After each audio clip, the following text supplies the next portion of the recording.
हाँ जी गाइस, उम्मीद है आप सबकी प्रिपरेशन बहुत अच्छी चल रही होगी और जिस तरह से मैंने आपको स्ट्रैटेजी दी थी 1.5 डेज की, आप वैसे फॉलो करके अच्छे से तैयारी कर रहे होंगे। इस वीडियो में मैं आपका ज़्यादा समय नहीं लूंगा, मैं जल्दी से आपके साथ कुछ टिप्स डिस्कस करूंगा जिनके थ्रू आप अपने एग्जाम में, बिजनेस इकोनॉमिक्स के एग्जाम में एमसीक्यू क्वेश्चंस को अटेम्प्ट कर सकते हैं। बहुत बार ये देखा गया है कि बच्चे तैयारी तो बहुत अच्छे से करते हैं, बट एमसीक्यू क्वेश्चंस को ना अटेम्प्ट करते समय कुछ गलतियां कर देते हैं।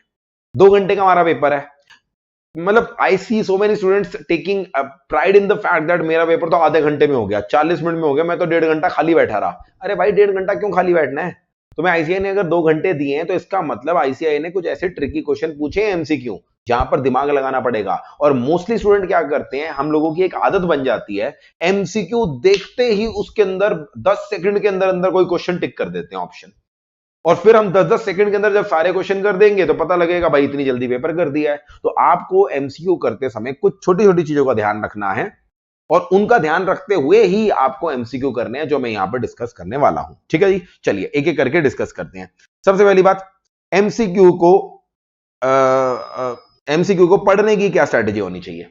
आपको पता है आपके एमसीक्यू जो आते हैं 100 मार्क्स के एमसीक्यू, उनमें से लगभग लगभग 75 से 80 मार्क्स के एमसीक्यू तो ऐसे होते हैं जो बिल्कुल बेसिक लेवल के होते हैं, जहां पर सीधा सीधा कॉन्सेप्ट अप्लाई करके आपका आंसर आ रहा होता है। जबकि 20 या 25 नंबर के एमसीक्यू आते हैं जहां पर एक्चुअली एप्लीकेशन ऑफ माइंड हो रहा है, जहां पर आपका कॉन्सेप्ट डायरेक्टली अप्लाई नहीं हो रहा, आपको थोड़ा सा दिमाग लगाना पड़ेगा, समझना पड़ेगा कि यहां पर कौन सा कॉन्सेप्ट लगेगा और फिर आपका आंसर आएगा। जैसे कि कोई एक केस, मतलब केस स्टडी सी टाइप की दे दी जाएगी, तो यहां पर ऐसा हुआ, आपको पता लगना पड़ेगा इससे डिमांड आगे बढ़ी होगी, इससे सप्लाई कम हुई होगी, इसका इंपैक्ट इक्विलिब्रियम पे क्या आया होगा। उन तरह के क्वेश्चंस को हम बोलते हैं एप्लीकेशन ओरिएंटेड क्वेश्चंस। अब आखिरी 1.5 डेज के अंदर जब आप रिवीजन कर रहे हैं ना, तो मेरी एडवाइस हमेशा ये रहती है कि वैसे तो मैंने अपने क्वेश्चन बैंक के अंदर बहुत सारी तरह के क्वेश्चंस दे रखे हैं, एप्लीकेशन ओरिएंटेड भी दे रखे हैं और आपको बेसिक क्वेश्चन भी दे रखे हैं, स्टडी मैट वाले भी दे रखे हैं, पास्ट ईयर वाले भी दे रखे हैं और एडिशनल भी दे रखे हैं। खासकर एडिशनल के अंदर मैं टफ क्वेश्चन देता हूं, मगर इस समय 1.5 डेज में हमारे पास इतना टाइम नहीं है सारे क्वेश्चन प्रैक्टिस करने का। तो मेरी अभी तो एडवाइस ये है कि सिर्फ और सिर्फ आईसीआई स्टडी मटेरियल के क्वेश्चन ही करो आखिरी 1.5 दिनों में। इसके अलावा और कोई क्वेश्चन इस समय टच करने की जरूरत नहीं है, क्योंकि हमारे पास टाइम अभी बिल्कुल भी नहीं है। दूसरी चीज, जब आप एमसीक्यू प्रैक्टिस अटेम्प्ट करते हो ना एग्जाम के अंदर, तो आप अक्सर क्या करते हो, आप एग्जाम में करेक्ट आंसर ढूंढने की कोशिश कर रहे होते हो। Instead what I usually advise, और मैंने आपको क्लास में भी जिस तरह से क्वेश्चन एमसीक्यू प्रैक्टिस कराए थे, मैं कभी भी करेक्ट आंसर की तरफ नहीं जाते। हम जिस मेथड को फॉलो करते हैं उसे बोलते हैं एलिमिनेशन मेथड। एलिमिनेशन मेथड में आपको करना क्या है, पहली बार जब आप आंसर क्वेश्चन पढ़ोगे, आप चारों ऑप्शन को रीड करोगे। जो आंसर बिल्कुल ही गलत है, don't look for the correct answer, जो आंसर बिल्कुल ही गलत है उसको वहीं पे क्रॉस कर दो। इस तरह से क्या होगा, आपके कई क्वेश्चन जो सिंपल वाले होंगे वहां पर 3 आंसर बिल्कुल ही गलत दिख रहे होंगे जो हो ही नहीं सकते, 3 एलिमिनेट हो गए, एक ऑब्वियसली करेक्ट होगा। और कई क्वेश्चन ऐसे आएंगे जहां पर तीनों ऑप्शन एलिमिनेट नहीं होंगे, आपके 2 ऑप्शन एलिमिनेट हो गए। लेट से अगर 2 ऑप्शन एलिमिनेट हो गए ना, अब 2 प्रोबेबल आपके आंसर हैं। जो पहली बार आंसर सही लग रहा है, कभी भी पहली रीडिंग में उसको टिक मत करो, मतलब टिक मतलब उसे ओएमआर शीट में सर्कल मत करो, पहली रीडिंग के अंदर सिर्फ उस पे क्वेश्चन पेपर में डॉट लगा के रख लो कि ये आंसर हो सकता है। जो बिल्कुल गलत लग रहा है उसे क्रॉस कर दो। अगर 2 क्रॉस हो गए हैं, 2 पे डॉट लग रही है, अब क्या करो, क्वेश्चन की रिक्वायरमेंट पढ़ो। कई बार हमारा पहली बार जब क्वेश्चन पढ़ते हैं ना, हमारा दिमाग सिर्फ ट्रू फॉल्स के टर्म्स में काम कर रहा होता है, तो पहली बार में हम डॉट उन क्वेश्चंस पे लगाते हैं जो पहली बार पढ़ के हमें ठीक लगे हैं, उन पे ट्रू है वो स्टेटमेंट, फॉल्स नहीं है। But the question is not always about true and false, the question is not always about correct and incorrect. तो अगर एक से ज्यादा आंसर आपको सही लग रहा है, तो उस केस के अंदर आपको क्या करना है, आपको क्वेश्चन की रिक्वायरमेंट पढ़नी है and then the concept of most, जो आपका मोस्ट एप्रोप्रिएट आंसर है उसे टिक करना है। हो सकता है दूसरा आंसर भी कुछ सिचुएशन में सही हो, बट हमें 2 में से मोस्ट एप्रोप्रिएट आंसर को टिक करके आना होता है। तो लेट मी रिमाइंड यू, आपको एलिमिनेशन के थ्रू पहले इनकरेक्ट को एलिमिनेट करना है। 3 एलिमिनेट हो गए, एक ही करेक्ट है तो बहुत अच्छी बात है। अगर 2 एलिमिनेट हो गए हैं, देन जो 2 बचे हुए ऑप्शन है उनमें मोस्ट एप्रोप्रिएट आंसर को टिक करना है आपको, राइट। एक अक्सर बच्चों को डाउट ये आता है कि सर अगर कोई क्वेश्चन ऐसा आ रहा है जिसको लेकर हम 100% श्योर नहीं है, तो क्या हमें वो क्वेश्चन करना भी चाहिए या नहीं करना चाहिए। क्योंकि आपको पता होगा हमारे पेपर के अंदर 0 मार्क्स नहीं मिलते इनकरेक्ट आंसर के, छोड़ने के 0 मिलते हैं, बट गलत के -0.25 होते हैं। तो कंसिडरिंग द नेगेटिव मार्किंग, बहुत सारे बच्चे बोलते हैं सर हमें क्वेश्चन छोड़ देने चाहिए या ट्राई करने चाहिए।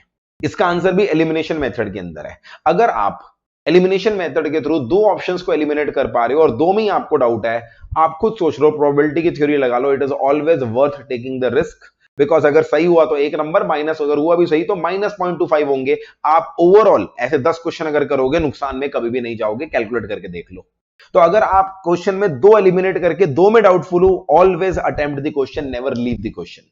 बट अगर क्वेश्चन आपका इस तरह का है कि आप क्वेश्चन पढ़ के आपको आइडिया ही नहीं है ये टॉपिक कौन सा है, सर हम पढ़ के ही नहीं गए, हमें पता ही नहीं है, चारों के चारों ऑप्शन समझ में नहीं आ रहे हैं, या एक तो पता है कि हाँ इनकरेक्ट है, बाकी तीन में डाउट है, जब भी तीन में डाउट है या चारों के चारों ऑप्शन में डाउट है, it is better to leave that question, because अगर आप छोड़ देंगे तो जीरो होगा, अगर गलत कर दिया ना, तुक्के मार के आप वहां पर आ रहे हो, देन आपने जो सही भी करे हैं ना, उनके मार्क्स भी कम हो जाएंगे। सो एलिमिनेशन मेथड के थ्रू ही आप डिसाइड करोगे आपको वो क्वेश्चन अटेम्प्ट करना है या नहीं करना। ठीक है जी।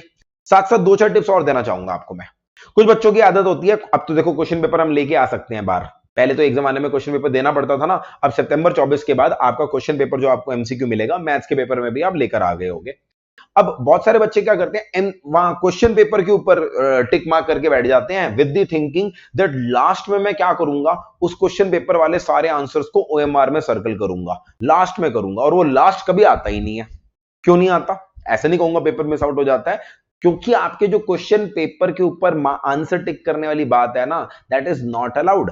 आईसीआई के हिसाब से ये अनफेयर मींस की कैटेगरी में आएगा। मैंने आईसीआई की गाइडलाइंस की वीडियो आपके साथ जो शेयर करी थी आपके एग्जाम से पहले, उसमें क्लियरली बताया था क्वेश्चन पेपर पे कुछ मत लिखिए, अगर आप उस पर लिख रहे हैं तो वो अनफेयर मींस की कैटेगरी में आ सकता है। नहीं सर हम तो 3 पेपर में करके आए हैं, लिख के आए हैं, हमारे साथ तो कुछ नहीं हुआ। अरे बाई चांस नहीं हुआ, बीच में जो टीचर्स आते हैं, टीचर्स नहीं होते, वो चार्टर्ड अकाउंटेंट्स होते हैं जो सारा कुछ ओवरऑल कंडक्ट ऑफ एग्जाम देखने आते हैं। अगर उनमें से कोई ऐसा चार्टर्ड अकाउंटेंट आ गया ना जो बहुत ही ज्यादा रूल्स को फॉलो करने वाला हुआ, वो आपके पेपर में पूरा का पूरा वो बना देगा, उठा के अनफेयर मींस का केस बना देगा।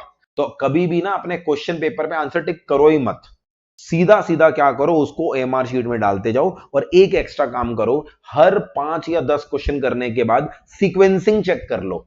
सीक्वेंसिंग का मतलब, अगर तुम क्वेश्चन नंबर 11 कर रहे हो तो एमआर में भी 11 ही है ना, ऐसा तो नहीं है। बहुत कॉमन चीज है जो होती है कि हम आंसर मार्क करने लगते हैं, लास्ट में जाके पता लगता है मैंने तो यहाँ पे 100 क्वेश्चन पढ़ लिए, वहां तो 99 ही हुए हैं, या यहाँ 99 पे बैठा हूं वहां तो 100 मार्क हो गए, यानी 11th वाला आंसर 12 में मार्क हो गया, 12 वाला 13 में हो गया, 13 वाला 14 में हो गया, और उस समय बैठ के सारा कुछ फिर से ठीक करना पॉसिबल नहीं है।